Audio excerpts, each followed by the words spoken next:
Behind the grand walls of Buckingham Palace, where every gesture carries the weight of tradition and every piece of jewelry tells a story of power and lineage, one seemingly innocent accessory choice would ignite a royal storm that threatened to shake the very foundations of the monarchy's carefully maintained harmony.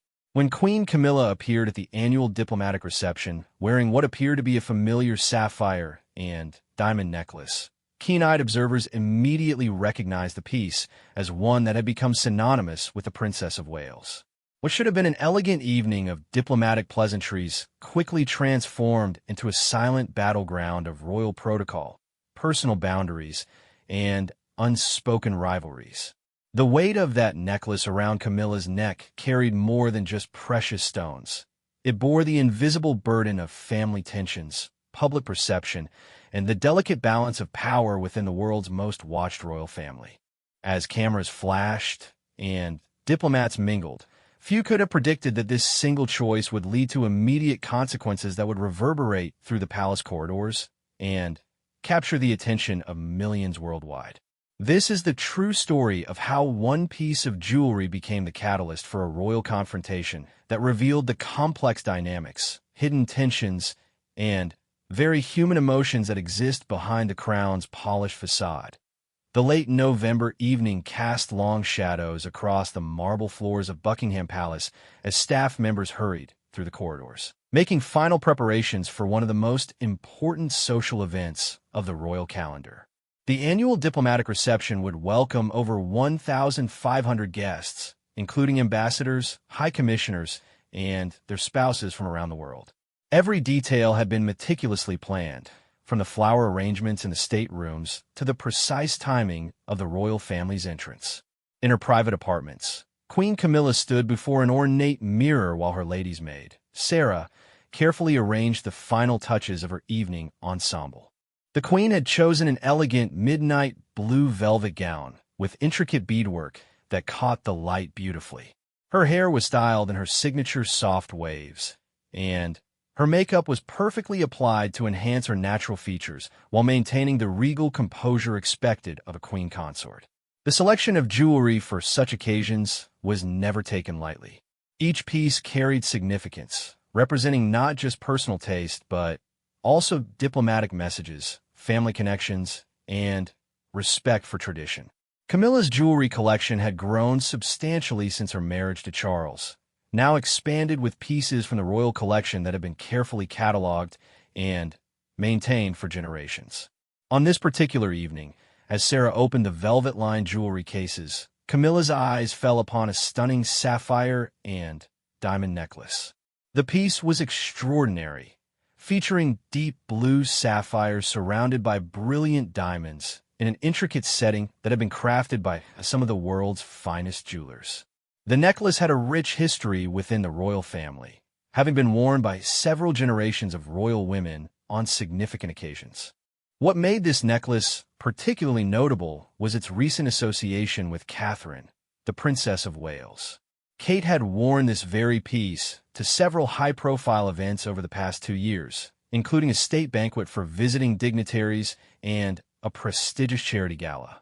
The British press had extensively photographed and documented these appearances, with fashion commentators praising how the sapphires complemented Kate's elegant style and brought out the depth of her blue eyes. The necklace had originally belonged to Queen Elizabeth II collection, part of a set that included matching earrings and a bracelet.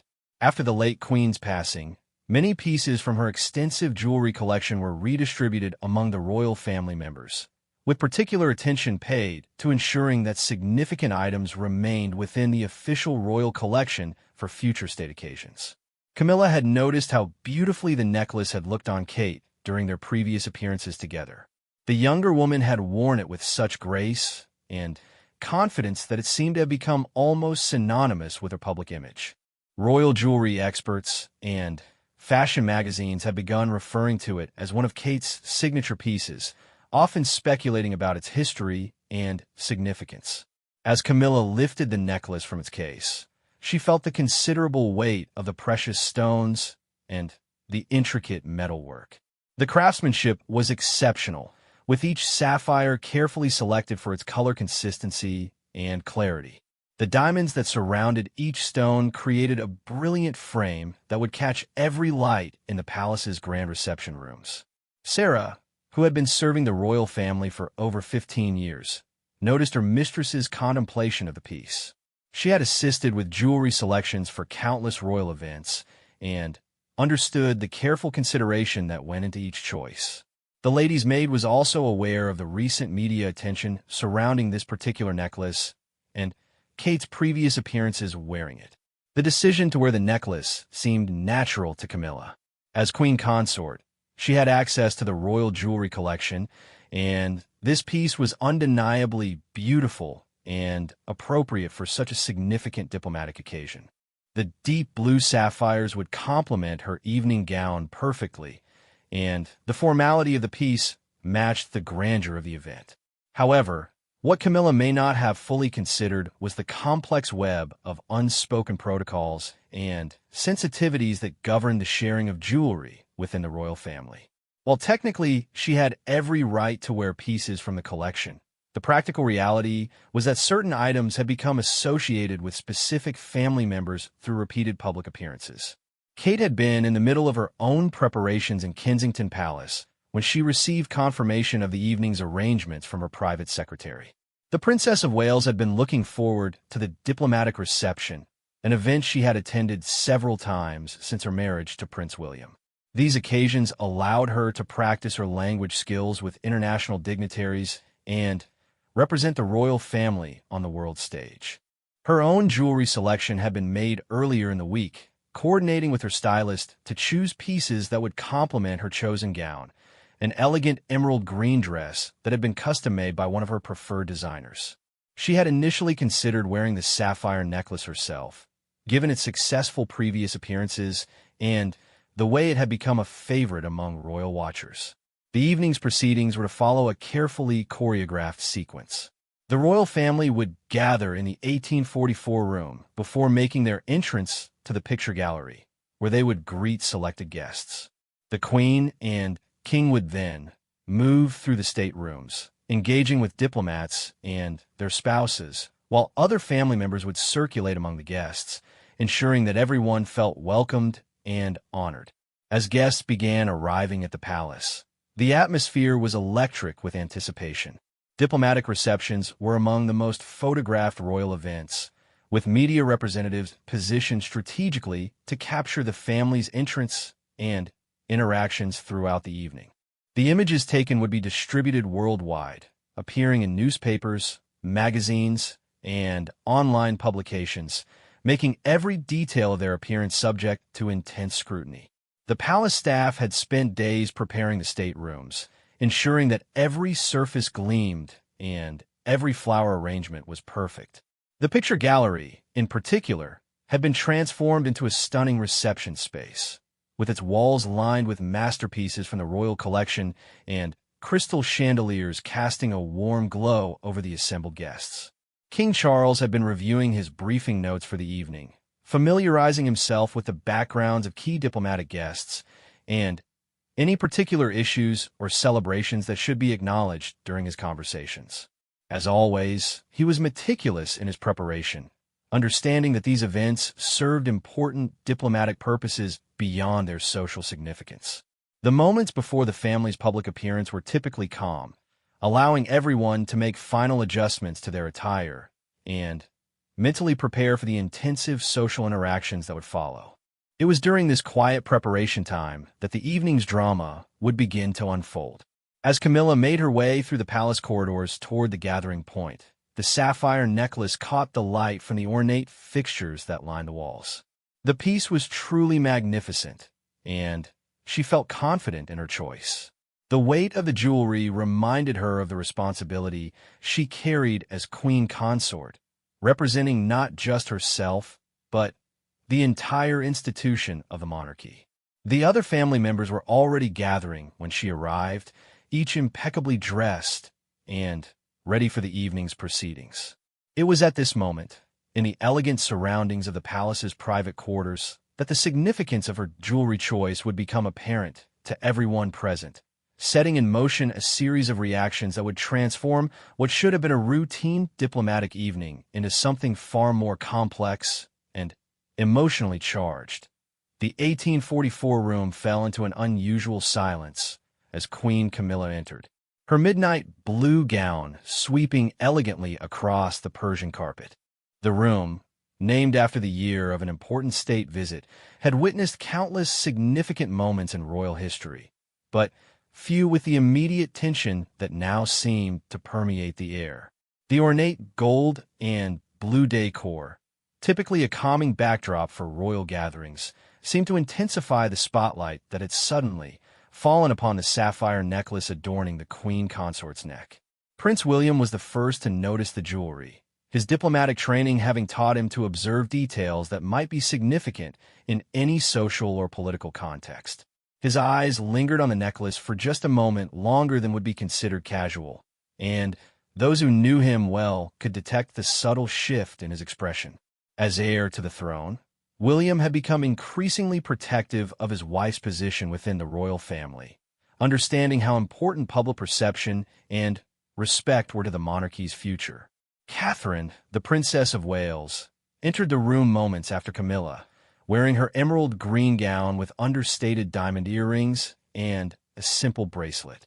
Her natural grace and poise were evident as always, but those closest to her could sense a slight hesitation in her step when her eyes fell upon the necklace. The piece that had become so closely associated with her own royal appearances was now adorning someone else, creating an awkward moment that would have significant implications for the evening ahead. The recognition was immediate and unmistakable. This was not just any piece from the royal collection. This was the necklace that had been photographed countless times around Kate's neck, analyzed by fashion experts, and admired by the public. Royal reporters had written extensively about how the sapphires brought out the blue in her eyes, and how the piece seemed to have been made for her. It had become part of her signature style, as recognizable as her elegant fashion choices and warm smile. King Charles, who had been reviewing his notes one final time, looked up to see his wife looking radiant in her chosen ensemble. His initial smile of appreciation quickly transformed into something more complex as his eyes registered the necklace. As someone who had navigated the intricate world of royal protocol for decades, Charles immediately understood the potential implications of this jewelry choice. His expression remained diplomatically neutral, but those who knew him well could detect the slight tension that appeared around his eyes. The king's mind raced through the possible consequences of this situation. Tonight's event would be extensively photographed, with images distributed to media outlets around the world. Royal watchers and jewelry experts would immediately recognize the necklace and note that it was being worn by Camilla rather than Kate. Social media would likely explode with commentary and speculation about what this might mean for relationships within the royal family. Princess, and known for her straightforward approach to royal duties and her keen awareness of family dynamics, observed the scene with her characteristic directness. Having spent her entire life navigating the complexities of royal protocol, she recognized immediately that this was not just about jewelry. It was about respect, territory, and the delicate balance of relationships within the family. Her years of experience had taught her that even the smallest details could become major issues when magnified by public attention. The queen consort herself seemed initially unaware of the reaction her choice was generating. She had selected the necklace because it was beautiful, appropriate for the occasion, and part of the royal collection to which she now had access. From her perspective, she was simply choosing an elegant piece of jewelry for an important royal engagement. However, the body language of those around her was beginning to suggest that her choice might not be as straightforward as she had assumed. Edward and Sophie, the Earl and Countess of Wessex, exchanged glances that spoke volumes about their understanding of the situation. As working members of the royal family, they had learned to read the subtle undercurrents of family gatherings and understood that what appeared to be a simple jewelry choice could actually represent something much more significant. Their experience had taught them that in royal life, every detail carried meaning and potential consequences. The palace staff members present were among the first to recognize the potential for this situation to become problematic. These experienced professionals had served the royal family through various challenges and understood how quickly a seemingly minor issue could escalate into a major crisis if not handled properly. They began to position themselves strategically, ready to assist with any necessary damage control or adjustments that might be required. Lady Susan Hussey, one of the late Queen Elizabeth's former ladies-in-waiting who still occasionally assisted with major events, was present to help coordinate the evening's protocols. Her decades of experience had given her an almost intuitive understanding of royal dynamics, and she immediately recognized that the necklace situation needed careful handling. Her diplomatic skills would be crucial in managing any potential fallout from this unexpected development. The atmosphere in the room shifted subtly, but perceptibly. Conversations that had been flowing naturally moments before became more stilted and careful.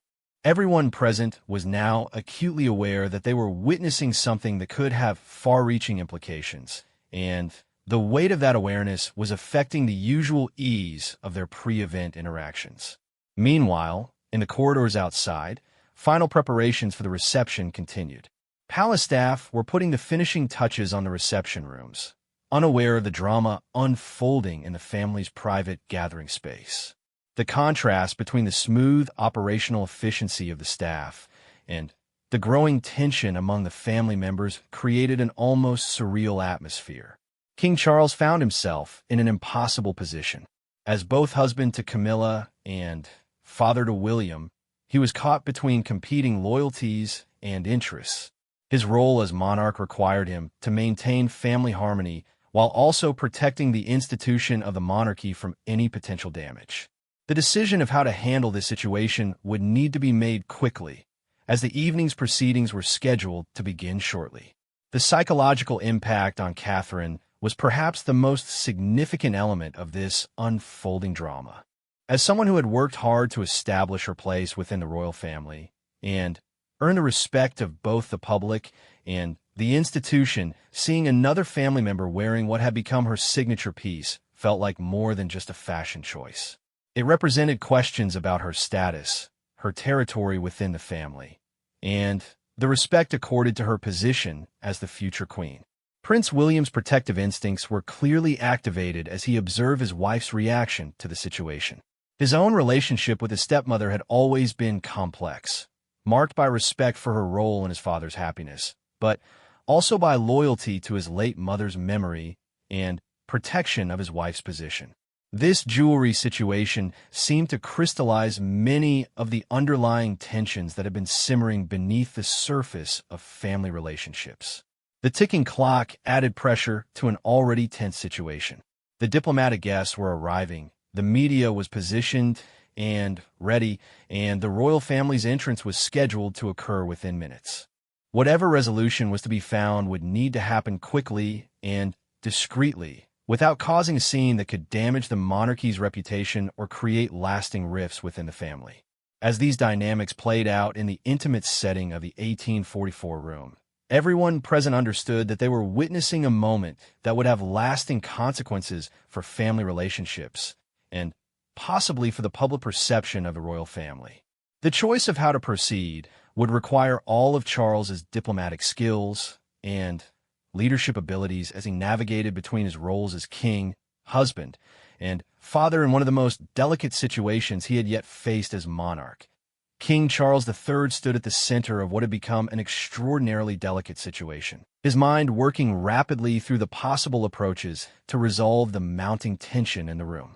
His years of experience in diplomacy, both as Prince of Wales and now as monarch, had prepared him for many challenging scenarios. But this particular crisis hit at the intersection of his personal relationships and his public responsibilities in a way that demanded immediate and careful action. The king's first consideration was the welfare of all family members involved. He could see the subtle signs of distress in Catherine's composed demeanor, the slight tightening around her eyes, the way her hands had unconsciously moved to smooth her dress, and the careful control she was exercising over her facial expression. These were the small tells that years of knowing his daughter-in-law had taught him to recognize when she was managing difficult emotions while maintaining her public composure. Simultaneously, Charles was acutely aware of his wife's position. Camilla had entered the room with confidence and joy, clearly pleased with her appearance and ready to fulfill her duties as queen consort at this important diplomatic function. She had made what seemed to her a perfectly reasonable choice from the royal jewelry collection, and the growing tension in the room was clearly beginning to affect her as well, though she was working hard to maintain her regal bearing. The king made his decision with the swift certainty that had characterized many of his most effective moments as a leader. Moving with purpose, but without obvious haste, he approached his wife with the gentle manner that had always marked their private interactions, even in public settings.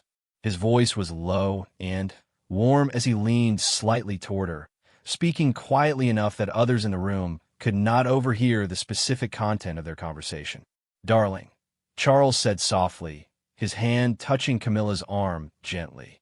"That necklace is absolutely stunning on you, but I'm wondering if we might consider one of the other magnificent pieces from your collection for this evening.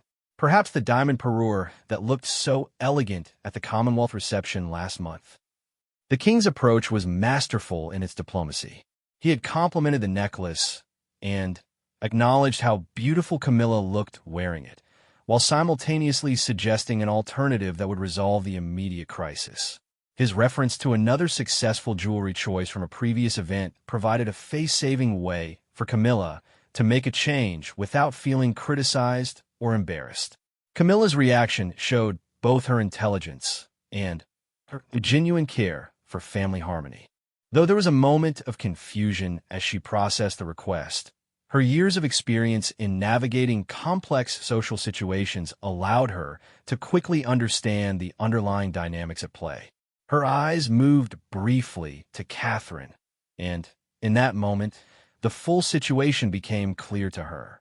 "Of course," Camilla responded with grace, her voice maintaining its warmth while accepting the suggestion.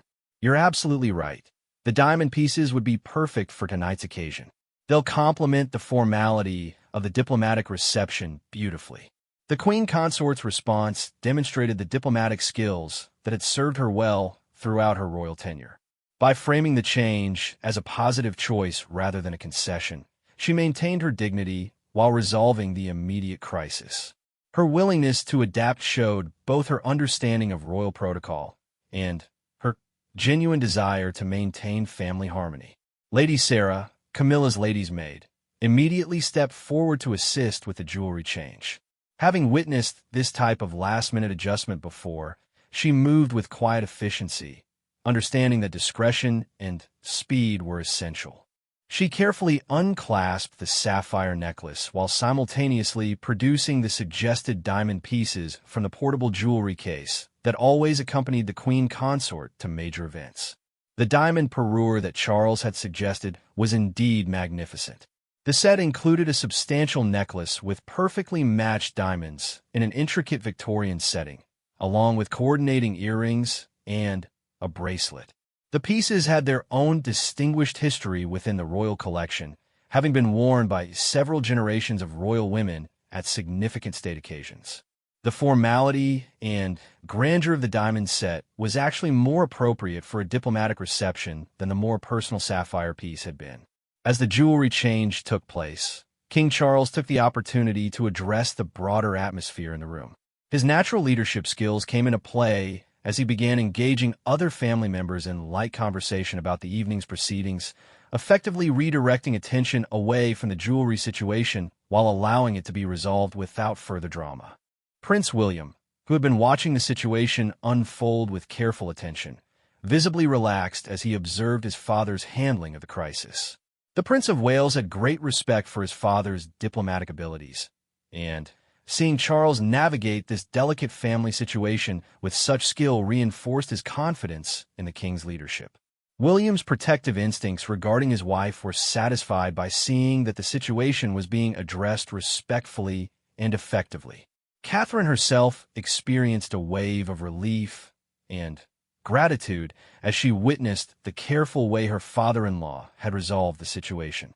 The Princess of Wales understood that Charles could have chosen to ignore the issue or handle it in a way that might have caused embarrassment or conflict. Instead, his approach had been considerate of everyone's feelings while prioritizing family harmony and the success of the evening's important diplomatic function. The transformation in the room's atmosphere was almost immediate. The tension that had been building dissipated as everyone recognized that the crisis had been skillfully managed. Conversations resumed their natural flow, and the family began to focus once again on the important evening ahead of them. The diplomatic reception awaited, and they all understood the significance of presenting a united and harmonious front to their international guests. Princess, and observing the resolution with her characteristic directness, nodded approvingly at her brother's handling of the situation. Her experience with family dynamics and royal protocol had given her great appreciation for diplomatic skill, and she recognized that Charles had demonstrated exactly the kind of leadership that the monarchy needed in navigating complex interpersonal situations while maintaining institutional dignity. As Camilla's new jewelry was secured in place, she looked genuinely radiant in the diamond pieces. The set was perfectly suited to both her coloring and the formality of her gown, creating an ensemble that was both elegant and appropriate for the occasion. The diamonds caught the light beautifully, and their classic styling complemented her sophisticated appearance without overwhelming it. The king took a moment to admire his wife's transformed appearance, offering a genuine compliment that helped reinforce the positive resolution of the situation. "You look absolutely magnificent," he said warmly, his words carrying both personal affection and public appreciation for her role as queen consort. Meanwhile, the sapphire necklace had been carefully stored away, its brief appearance at the center of a family crisis now concluded. The piece would remain part of the royal collection, available for future occasions when its wearing would not create conflict or confusion about territorial boundaries within the family's jewelry choices. The staff members who had witnessed the situation were impressed by the king's diplomatic handling of what could have become a much more serious problem. Their years of service to the royal family had taught them to recognize when situations had the potential to escalate into major crises, and they had seen how quickly and effectively Charles had addressed this particular challenge.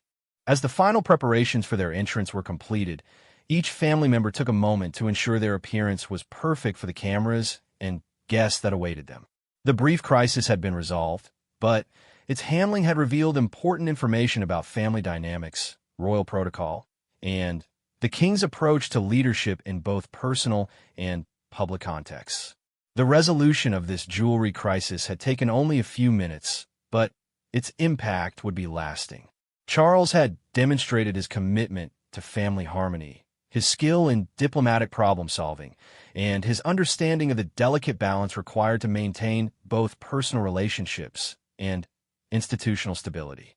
As they prepared to enter the reception rooms and greet their international guests, the royal family was once again united and ready to represent the monarchy with dignity and grace. The annual diplomatic reception proceeded with remarkable success, despite the behind-the-scenes drama that had unfolded just moments before the royal family's public appearance. As they moved through the magnificent state rooms of Buckingham Palace, greeting ambassadors, high commissioners, and their spouses from around the world, no external observer could have detected the careful resolution that had taken place in the privacy of the 1844 room. Queen Camilla, resplendent in her diamond parure, moved through the reception with grace and confidence. The magnificent jewelry complemented her midnight blue gown perfectly, and she received numerous compliments throughout the evening from diplomatic guests who appreciated both her elegance and her warm engagement with their conversations. Her ability to discuss cultural matters, environmental concerns, and charitable initiatives in multiple languages impressed many of the international representatives present. The photographs taken that evening captured the royal family at their finest. Professional royal photographers positioned strategically throughout the staterooms documented every aspect of the reception for distribution to media outlets worldwide. The images showed a united and harmonious family, with particular attention paid to the stunning jewelry and formal attire that represented the grandeur of the British monarchy. Fashion commentators and royal jewelry experts who analyzed the photographs the following day praised Camilla's choice of the diamond necklace, noting how perfectly suited it was to the formal diplomatic occasion. Several articles appeared in prestigious fashion magazines discussing the historical significance of the piece and how beautifully it had been styled for the event. The coverage was entirely positive, with no hint of the drama that had preceded the jewelry selection. Meanwhile, Catherine's emerald green gown and understated diamond accessories received equal praise from fashion observers. Royal style watchers commented on her sophisticated color choice and how her simpler jewelry allowed the elegant lines of her dress to take center stage. Her conversations with diplomatic guests throughout the evening were noted for their substance and cultural sensitivity, reinforcing her growing reputation as an effective royal representative. In the days following the reception, King Charles reflected on the evening's events and the lessons they had provided about family dynamics, royal protocol, and leadership challenges. The incident had highlighted several important aspects of royal life that would need careful consideration as his reign continued to develop and as family relationships evolved within the changing context of modern monarchy. The jewelry situation had revealed the complex web of unspoken protocols that governed the royal family's public appearances. While technically any member of the family had access to pieces from the royal collection, practical considerations about public perception and family harmony required more nuanced decision-making than simple availability might suggest. Charles recognized that clearer communication about these subtleties would be beneficial for preventing similar situations in the future. Private conversations between family members in the weeks following the reception helped to establish better understanding about jewelry protocols and personal territories within the royal collection. Catherine and Camilla had a thoughtful discussion about sharing pieces from the collection, establishing informal agreements about communication when particularly significant items were being considered for public appearances. These conversations strengthened their relationship and created frameworks for avoiding future conflicts. The king's handling of the crisis became a case study in royal diplomacy that would influence his approach to similar challenges throughout his reign. His ability to resolve the situation quickly, diplomatically, and with consideration for everyone's feelings demonstrated the leadership skills that would serve the monarchy well in navigating future interpersonal challenges. Palace staff noted his approach and incorporated lessons learned into their own protocols for managing delicate situations. Prince William gained increased respect for his father's diplomatic abilities through witnessing the jewelry crisis resolution. The incident reinforced his understanding of the complex balance required to maintain family relationships while protecting institutional interests. As heir to the throne, these observations provided valuable learning opportunities for his own future leadership challenges. The broader royal household staff learned important lessons about anticipating potential conflicts and developing systems for preventing similar situations. New protocols were quietly established for coordinating significant jewelry choices among family members, particularly for major public events where media attention would be intense. These changes were implemented discreetly, without public acknowledgement of the specific incident that had prompted them. Royal protection officers, who had observed the family dynamics throughout the evening, gained deeper appreciation for the complexity of their charges' public lives. Understanding that even jewelry choices could become sources of significant stress helped them better anticipate potential challenges and provide more effective support during high-pressure public engagements. The incident also highlighted the intense scrutiny that every aspect of royal appearances received from media and public observers. Royal jewelry experts and fashion commentators analyzed every piece worn by family members, creating detailed databases of who wore what items and when. This level of attention made coordination between family members even more important for maintaining positive public perception. Social media reactions to the reception photographs were overwhelmingly positive, with royal watchers praising both Camilla's and Catherine's appearance and style choices. The success of the evening's public perception validated the importance of the quick decision-making that had resolved the jewelry crisis. Comments and shares of the official photographs numbered in the hundreds of thousands, demonstrating the continued global interest in royal fashion and protocol. International diplomatic guests who attended the reception later commented positively on the warmth and sophistication of their interactions with family members. Several ambassadors specifically mentioned their conversations with both Camilla and Catherine, praising their knowledge of cultural issues and their genuine interest in strengthening international relationships. These positive diplomatic outcomes justified the importance of maintaining family harmony for the success of royal duties. The long-term impact of the incident extended beyond the immediate family to influence broader palace operations. Staff training programs began incorporating scenarios about managing interpersonal conflicts and family dynamics, recognizing that the personal relationships of the royal family directly affected the institution's public effectiveness. These educational initiatives improved overall household management and crisis prevention. Queen Camilla's graceful handling of the jewelry change earned her increased respect from palace staff and family members alike. Her willingness to adapt her choice without creating drama or conflict demonstrated the diplomatic skills and personal maturity that made her an effective queen consort.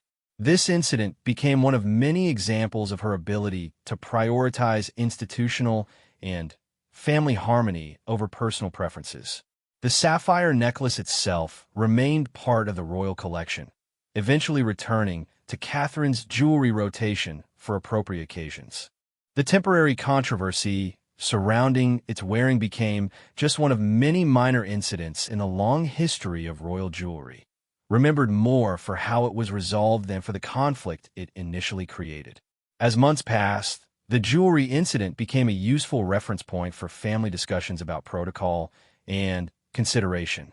Rather than creating lasting division, it ultimately strengthened communication and understanding among family members. The successful resolution demonstrated that even seemingly minor conflicts could be managed effectively with good leadership and mutual respect. Looking back on the evening, all family members recognized that they had navigated a potentially damaging situation successfully. The diplomatic reception had achieved its intended purposes of strengthening international relationships and showcasing British royal tradition. Most importantly, the family had emerged from the challenge with better understanding, improved communication, and renewed appreciation for the careful balance required to maintain both personal relationships and public responsibilities.